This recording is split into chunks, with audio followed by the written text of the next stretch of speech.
I'm waking up to ash and dust. Radioactive, radioactive. I feel it in my bones to make my system. Yes, so Hairless here. Today we are back with Pentatonix, and this is their cover of Imagine Dragons' Radioactive. It is featuring LINDSEY STIRLIng. I've seen Pentatonix collaborate with her one time previously. That was Papa Ute. I really enjoyed that. I thought it was great. I loved the original song, and Kevin played the cello in that, so I guess he might in this too. If you haven't already, please do check out my reaction to that. Card will be up here. The song itself, Radioactive. It's a very, very famous song. It has over 1.4 billion views on YouTube. They have a lot of famous songs, but I've never really chosen to listen to them in my free time. I know these songs just from hearing them out and about on the radio. I've seen them once at a festival, that kind of thing. It might also be worth pointing out that the original song does not have many lyrics. Maybe that was something Pentatonix needed to consider when doing this arrangement. Fewer lyrics equals fewer verses equals maybe less opportunity for variety from verse to verse. The original song, it is very beat heavy. Quite a slow tempo. The lead singer's voice often sounds like it's quite strained, in the upper registers. So based on that alone, and based on the ranges of the Pentatonix members, I'd imagine Scott would be best suited to take these melodies. But as always, it depends on which key they decide to sing this in, and it depends on the arrangement itself. And the most important thing with Pentatonix, we know they love to surprise us with the unexpected. So I don't know what to expect. I'm not expecting anything at this point other than a cover of Radioactive. Let's get straight into it.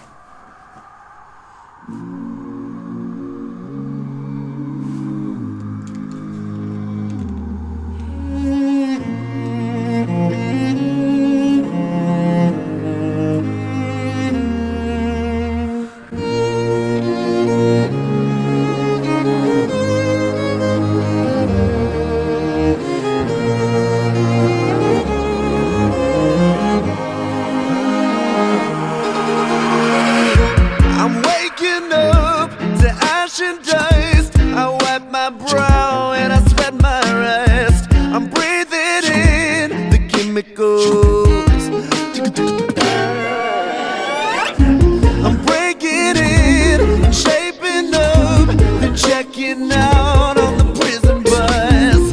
This is it, the apocalypse. Whoa, I'm waking up. I feel it in my bones to make my system blow. Welcome to the new age, to the new age. Welcome to the new age, to the new age. Whoa, oh, oh, I'm radioactive, radioactive. Whoa, oh, oh, I'm radioactive, radioactive.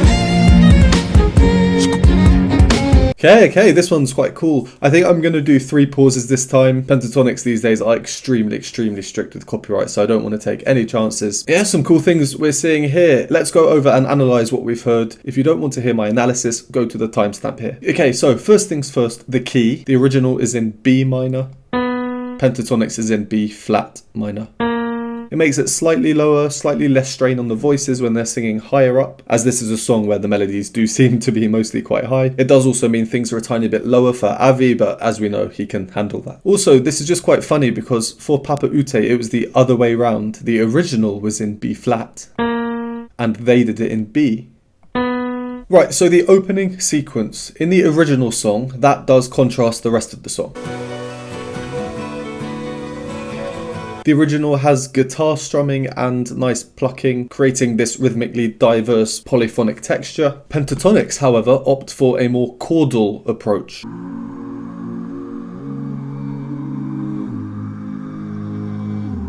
It's a nice calm choral opening, and then the cello enters and then the violin.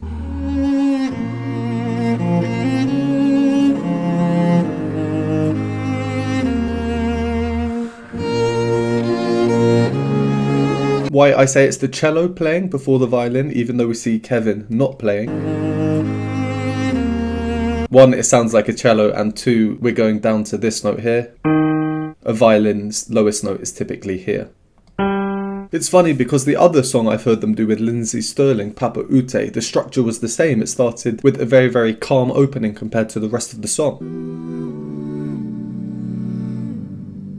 which is also a feature in the original. I wonder if Lindsey really likes this structure and requests it. So back onto the cello. I've said before in some of my videos that I remember hearing that the cello sounds most similar to the human voice in terms of timbre. So there's this bit here. I had to re-listen to that because I was going to say I really like Avi's line where we go, but it's actually the cello that makes that move. Avi just sustains this note. But because they both start on that same note and the timbres are so similar in quality, it was very hard to distinguish them. I'd imagine this kind of thing could be utilised pretty cleverly, doing things with a cello and a bass voice such as we have here. Then just after that we get this bit which I think works really well. I'm waking up to ash and dust. I wipe my brow and I sweat my rest. We start with a reduced texture so there's room for growth when the other voices come in. But it also doesn't feel like it's empty or it's missing anything. It's very simple. We have Scott with the melody. His voice suits it perfectly. Kevin's beat providing the rhythmic foundation. And Kevin's cello is playing two lines at once. The cello here is really highlighting the importance of rhythm in this performance as a whole. Kevin's cello part only plays the first three of these half beats and then nothing for the rest of the bar. So it sounds something like this. Then the first time we hear not just those first three half beats is the violin's entry, which I think immediately gives the violin a bit more significance, a bit more importance, almost like it's this bringer of new ideas. So then we get the other voices entering, Avi, Mitch and Kirsty. Their parts are simple in and of themselves, but again the important thing here is the rhythmic variation they bring with each phrase. I'm breaking in, shaping up, then checking out on the prison bus. They're singing different beats each time, they're accenting the offbeats. It creates this overall syncopated and kind of like pulsating feel. We feel like we've just started the song, but if we look at each part individually, there's so much going on already. Lindsey is plucking pizzicato violin. Is it the apocalypse? Whoa. We have the oohs, which are sustained, but interestingly come off quite frequently to also create a disjointed feel. Kevin's cello is just playing those first three half beats of every bar and then silence for the rest of it. And then Scott's melody, that's kind of like this rhythmic midway spanning everything. Okay, so we get to the chorus next. Mitch gets the chorus. I'm waking up. I feel it in my bones to make my system blow. Even though they're performing down slightly, this is still probably just too high for Scott to sing in his full voice or his chest voice safely. B flat, that is high. You know, that's well at the top of a tenor's range. Yes, Mitch's voice can sing this much easier and it's a completely different type of sound to Scott, but it works nicely and it also separates this version from the original song just that little bit more. The backing vocals at this point as well, I think they're really nice. I think of each line kind of in two parts, with one voice taking one part with a more distinctive melodic line and then giving it to another voice. So what we just heard there, this is how I hear it, or what sticks out to me. On the words make my, it's Kirsty who has this. That nice major sixth interval. I always say I find this interval very catchy. And then the second part, which is the words system blow, it's now Scott who sings these notes.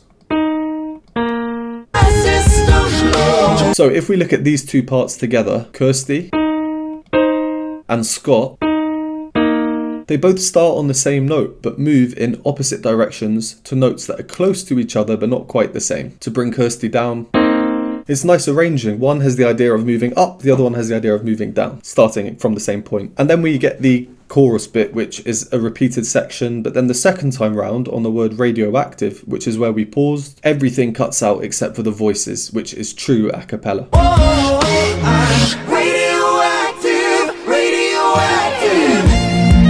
So that's where we paused. It looks like there's a bit of a strings interlude, but having everything removed except for the voices before then the voices are removed and the strings, a nice contrast, easily emphasizes the contrast between the two, voice, instrument. There was one line in the voices as well which really sticks out to me. Radioactive, radioactive. Cues are Hairless from the future. So we have Kirsty, then Mitch, then Scott from top to bottom. Their 3 parts sounds like this.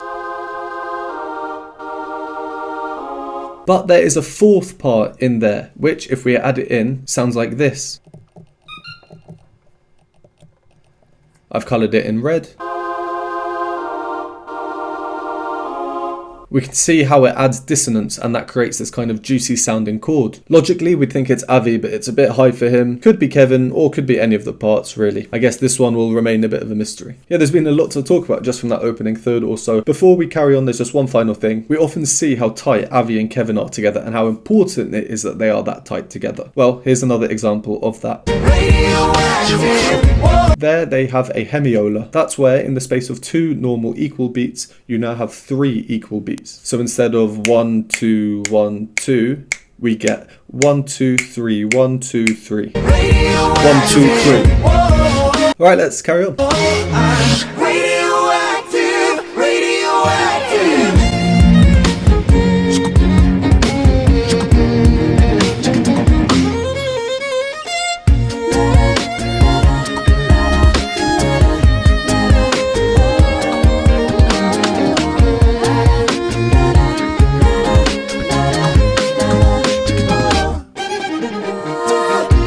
I'm breaking it, shaping up, checking out on the prison bus.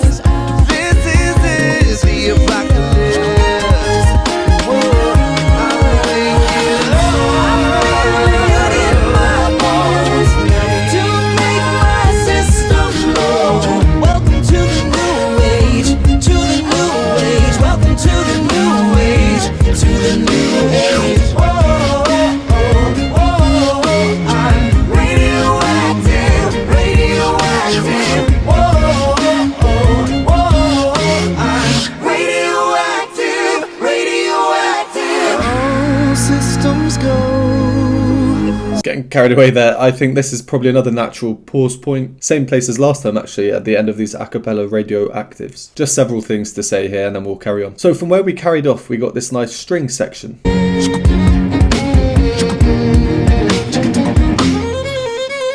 Strings, Kevin's beat, just, yeah, works well. And then that leads into this instrumental section.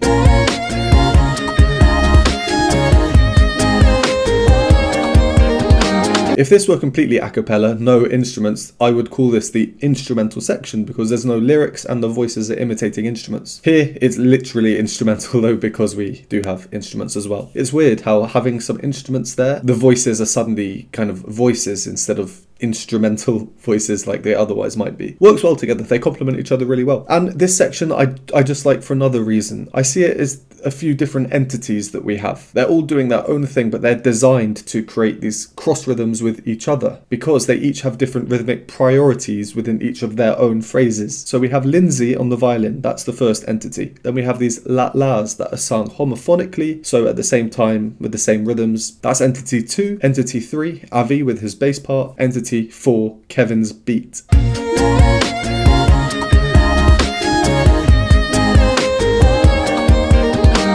I don't know about you, but that just makes my head kind of bop. Whilst each entity isn't complex by itself, each part is relatively simple. In terms of technicality, Avi's is probably the most complex because he's jumping around a fair bit. But when they are combined together, it creates this intricate interweaving web of moving parts, which I think we can safely say sounds very nice. It's lovely, lovely counterpoint. I just want to do a quick shout out to the notes here on La La. Super nice scrunch chord. Scott, Mitch and Kirsty. So here we get the refrain again. What's done this time round to make it different to last time? I'm breaking it, shaping up. This time we're introduced by descending strings going down in unison. Last time we were introduced by the strings ascending with a slide, a glissando. Also, last time the backing vocals didn't have any lyrics. I'm breaking it, shaping up. This time they do. I'm breaking it, shaping up, checking out. And then we get the chorus again, which is mostly similar to what we heard before, so I think let's carry on from where we left off to the end. Radioactive, radioactive. All systems go, sign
Yeah, that one definitely gets the head moving, doesn't it? I think that was a good arrangement, very, very nicely done. Completely captured the original essence of the song. So fans of Imagine Dragons who are massive, who might not think they like a cappella, could easily listen to this and really enjoy it, I think. And always nice to see a collaboration as well. Right, well, let's just go over some bits from that final section. From where we carried on, we had this section. All systems go, sun hasn't died. Cool effects from Kevin there, by the way. As we can see now, it's much calmer, much more mellow. If anyone doesn't know the original song, that is actually how the original song goes in terms of sentiment. Sun hasn't died. But Pentatonix significantly increased the duration of this calmer section. It allows for a nice cello moment.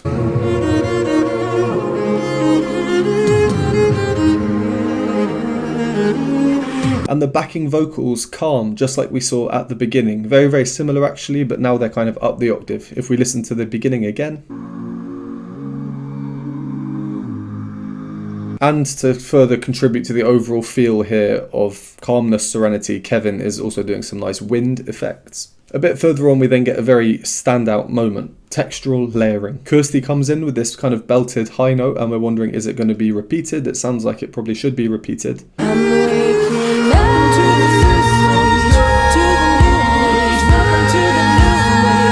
And then I'm expecting the same thing.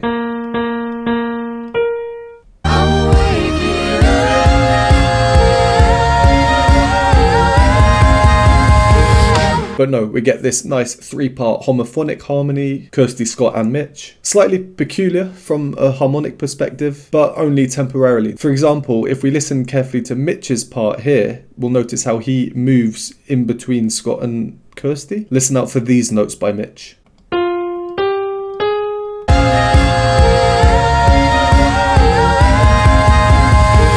And that of course leads into this climax moment, very cinematic. It's a clear homage to the original video.